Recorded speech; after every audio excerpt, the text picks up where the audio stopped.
कभी सोचा है कि बिग बैंग के ठीक बाद, जब सब कुछ बस शुरू ही हो रहा था, तब क्या हुआ होगा? आज हम समय में बहुत बहुत पीछे जा रहे हैं।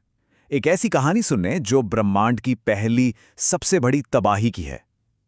वैज्ञानिकों को एक ऐसी झलक मिली है जिसने सबको हैरान कर दिया है। तो खबर यह है कि जेम्स वेब स्पेस टेलीस्कोप ने कुछ ऐसा देखा है जो अविश्वसनीय है। उसने ब्रह्मांड के सबसे पुराने सुपरनोवा को रिकॉर्ड किया है।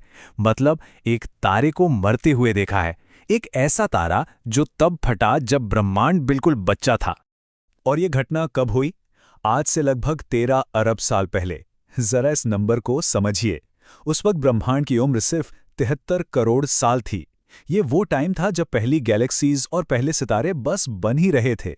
हम सचमुच ब्रह्मांड के बचपन में झांक रहे हैं। अब इस सुपरनोवा को खोजना किसी जासूसी कहानी से कम नहीं था। बिल्कुल वैसी ही कहानी जिसमें सुराग हैं, दुनिया भर के जासूसों की एक टीम है और एक ऐसा रहस्य है जो 13 अरब सालों से बस इसी इंतजार में था कि कोई उसे सुलझाए। तो चलिए देखते हैं ये केस सॉल्व कैसे हुआ। तो कहानी शुरू होती है 14 मार्च 2025 को। स्पेस में अचानक से एक बहुत तेज हाई एनर्जी रेडिएशन की चमक रिकॉर्ड होती है। कुछ ही मिनटों में SVOM मिशन दुनिया भर के वैज्ञानिकों को अलर्ट भेज देता है। फौरन चिली में मौजूद वेरी लार्ज टेलीस्कोप उस तरफ मुड़ता है और कंफर्म करता है कि यह सिग्नल बहुत बहुत ज्यादा दूर से आ रहा है। लेकिन असली खुलासा वो तो 110 दिन बाद हुआ, जब जेम्स वेब टेलीस्कोप ने अपनी तेज नजरें उस जगह पर डाली। तो ये पहला सुराग था क्या? इसे कहते हैं गामा रे बर्स्ट या GRB। आप इसे ब्रह्मांड के सबसे जोरदार धमाकों में से एक मान सकते हैं। सोचिए, एक बहुत बड़ा तारा अपनी जिंदगी के आखिर में एक भयंकर विस्फोट के साथ फटता है और कभी-कभी तो एक ब्लैक होल को भी जन्म देता है। ये GRB उसी धमाके का पहला सिग्नल था। इस केस पर कोई एक नहीं बल्कि एक पूरी इंटरनेशनल टीम काम कर रही थी। इस घटना को एक कोड नेम दिया गया, GRB 250314A। सबसे पहले इसे फ्रांस और चीन के SVOM मिशन ने पकड़ा, फिर यूरोप की ऑब्जर्वेटरी के टेलीस्कोप ने इसकी दूरी कंफर्म की और आखिर में नासा के जेम्स वेब टेलीस्कोप ने केस सॉल्व कर दिया और असली मुजरिम यानी सुपरनोवा को सबके सामने ला दिया। तो ठीक है, ये तो थी खोज की पूरी कहानी। पर असली और सबसे दिलचस्प सवाल तो अब आता है, इस सब का मतलब क्या है?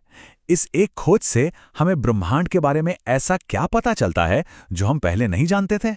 और जवाब सच में हैरान करने वाला है।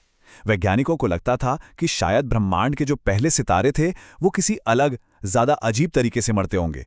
लेकिन डेटा कुछ और ही कहता है। उसने दिखाया कि 13 अरब साल पहले मरने वाला वो तारा ठीक वैसे ही सुपरनोवा विस्फोट में खत्म हुआ जैसे आज के तारे होते हैं। मतलब फिजिक्स के जो नियम आज काम करते हैं वो ब्रह्मांड की शुरुआत में भी काम करते थे। ये अपने आप में एक बहुत बड़ी खोज है।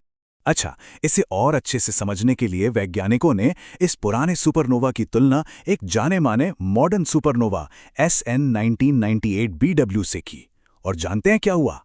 वो हैरान रह गए। दोनों की चमक, दोनों के गुण लगभग एक जैसे थे। ये इस बात का पक्का सबूत है कि तारों के मरने का तरीका अरबों सालों में बदला ही नहीं है। पता, ये सुपरनोवा ब्रह्मांड के इतिहास के एक बहुत ही खास दौर में हुआ था। इसे कहते हैं री-आयोनाइजेशन युग। ये वो समय था जब ब्रह्मांड अपने अंधेरे युग से बाहर आ रहा था, जब पहले सितारों ने पहली बार रोशनी की और उनकी लाइट ने हमेशा के लिए ब्रह्मांड का अंधेरा चीर दिया। अब तक हम इस युग के बारे में सिर्फ अंदाजा लगाते थे, पर इस खोज ने हमें उस दौर में देखने का एक सीधा रास्ता दे दिया है। तो क्या ये जासूसी कहानी यहां खत्म हो गई? नहीं, बिल्कुल नहीं। असल में असली कहानी तो अब शुरू होगी। वैज्ञानिकों के पास आगे के लिए एक बहुत ही रोमांचक प्लान है।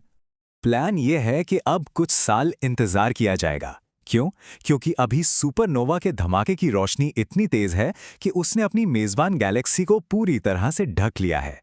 कुछ सालों में जब ये रोशनी धीरे धीरे फीकी पड़ जाएगी, तब जेम्स वेब टेलीस्कोप एक बार फिर उसी जगह पर देखेगा।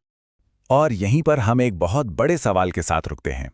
जब सुपरनोवा की रोशनी का पर्दा हटेगा तो उसके पीछे छिपी वो अरबों साल पुरानी गैलेक्सी हमें क्या बताएगी?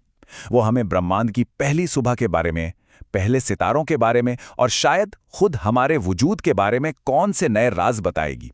इसका जवाब भविष्य में छिपा है और हम सब इंतजार कर रहे हैं।